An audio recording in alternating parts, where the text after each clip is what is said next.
What's up, everybody? Damon here. I'm joined by Mike Wilford from Twisted Pixel. He's going to show us a new level of LocoCycle today. That's right. Hey, Damon. Let's jump right into it. Awesome. When last we saw LocoCycle, it was PAX Prime last year. That's right. This is the game with the sentient motorcycle. You control the motorcycle? Right. Yeah. The main character you control is Iris, sentient motorcycle created by Big Arms Motorcycles. It's like a weapon manufacturer, and yeah, she basically gets struck by lightning, becomes alive, and you control her as she tries to escape. It's a very short circuit. Very short circuit meets Torque is a reference, Torque, that crappy movie about motorcycles. And so she's got guns here, and she also does some melee combat, which we'll show in a little bit here. So she's like a karate motorcycle.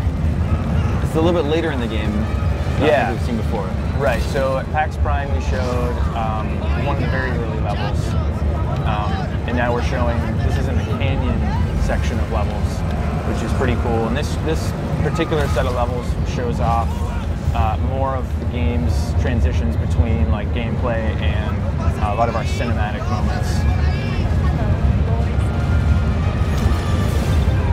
And last PAX we announced a couple of voice actors that we're working with. One is Lisa Foyles, is the voice of Iris, and then we also have Robert Patrick, also known as the T-1000 from Terminator 2, is the voice of the main nemesis, Spike.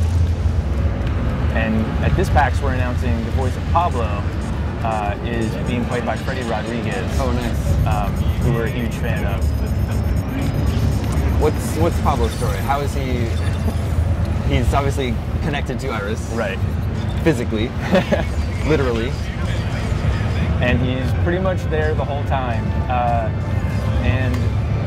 The story is basically he's the mechanic assigned by Big Arms to work on Iris and keep her working at peak efficiency. And she gets struck by lightning, and they ask Pablo to take a look at her. And she basically, she's already sentient at that point, and she kind of, while she's getting worked on, Pablo's pants cuff gets caught in her exhaust system. And when she decides to go on her own little mission, he's uncontrollably along for the ride. But he proves to be a pretty important character and very invaluable to Iris's quest. So here we're seeing some aerial melee combat. Right. So the game's pretty inspired also by Bayonetta.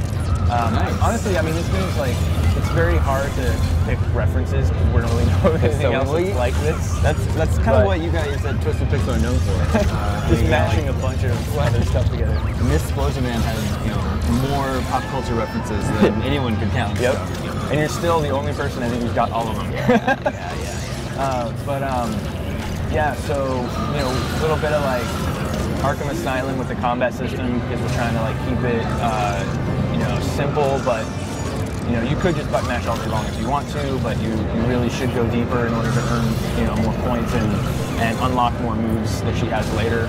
Bayonetta for the craziness of it, just the way the combat we try to work with combat and stuff. And then, like a little bit of Spy Hunter in there too, obviously. Nice. So when you're, there's many different camera views. Earlier we were just behind the motorcycle, then we got the aerial combat. Now you got more of a bird's eye view. Yep. So what are you controlling? You control Iris' speed? She's kind of always going forward, but you do have to control boosting her forward. Just a minute ago, I had to kind of catch up to those jetpack guys that were shooting those lasers across the road. So I needed to like boost forward to catch up to them so that I could jump in the air and karate them. And then she has her machine guns. There's no aiming reticule though. No reticle. You're just basically aiming straight forward, and the camera tries to stay behind you so you have a good sense of like which way you're going. Yeah, it's one thing we've always tried to do in all of our games, even with the Maw, is just do a lot of camera work. Yeah. Even during gameplay, like just make it feel more cinematic. So in this game in particular, we kind of overhauled the camera system so we could do a lot of crazy shit throughout.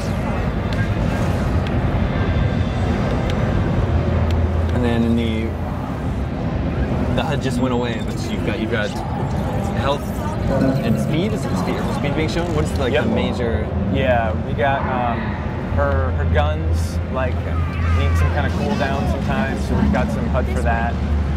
And her speed boost is something that needs to build up and charge over time. And then yeah, her health.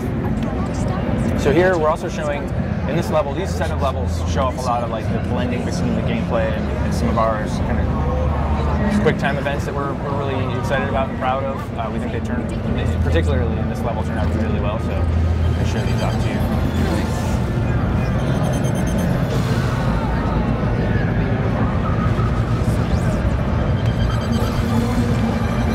You guys sort of experimented with this sort of stuff in Comic Jumper. Yeah. And, you know, to varying degrees of success, I think. You know, there's a lot of cool ideas that we always have and want to do. It's always a matter of just we have enough time to pull them off. Yeah.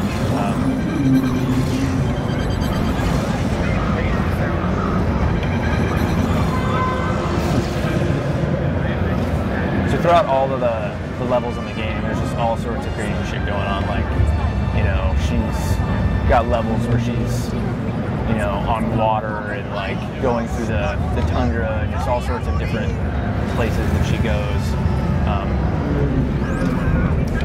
And is the goal in each level just to sort of reach the end of it? So there's a story that we haven't really talked about too much yet. There's definitely like a narrative that you're following along and unlocking more of the story between each level.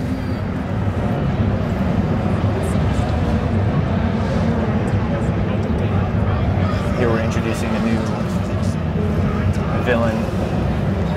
These road rasher motorcycle guys. I'm gonna knock off the road as fast as I can.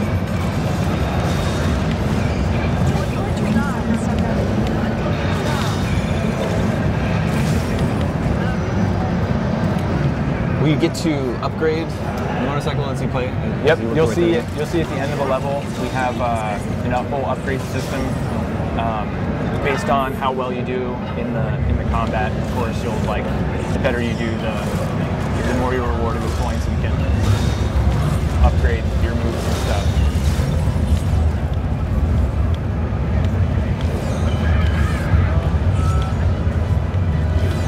You can use Pablo as a weapon. Yes. Also, it looks like. He is an appendage.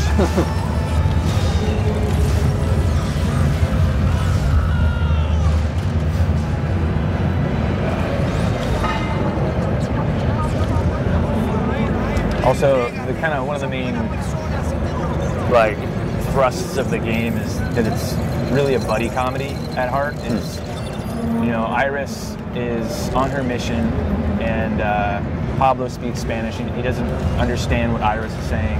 And Iris has a translator kind of like built in so that she should be able to understand what he's saying, but it's broken, so she totally thinks she understands what he's saying all the time, but she has no idea. He's only asking for help and like, please let me go, I'm gonna die. And she thinks he's asking to like go faster. But it starts out as kind of like, you know, a harrowing, like what the hell's going on? They kind of become friends and need each other at the end.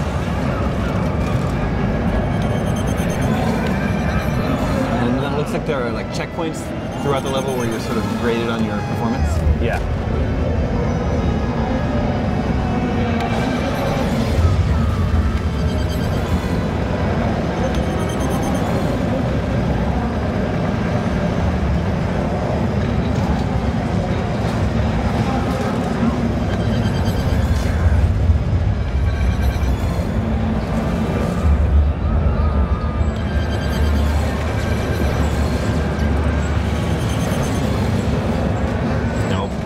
That's not good. Nice. So that's our level. Just kind of cool. showing off a lot of some of the more crazy shit that goes on. The first level was more introductory at the last PAX, but this one we're trying to show off a little bit more. Do you guys like try to top yourselves? Like, we do. Well, so our last game was pretty crazy. Pretty much. How can we be even more crazy? Every game has got to be more crazy than the last. Yeah, that's a mandate. Well, thanks for showing us LocoCycle again. Yeah, it will be out later this year? Yeah, we're saying it'll definitely be out this year. Nice, and then we'll see more of it at E3. That's right. Coming up soon. All right, stay tuned for lots more from PAX East 2013 right here at IGN.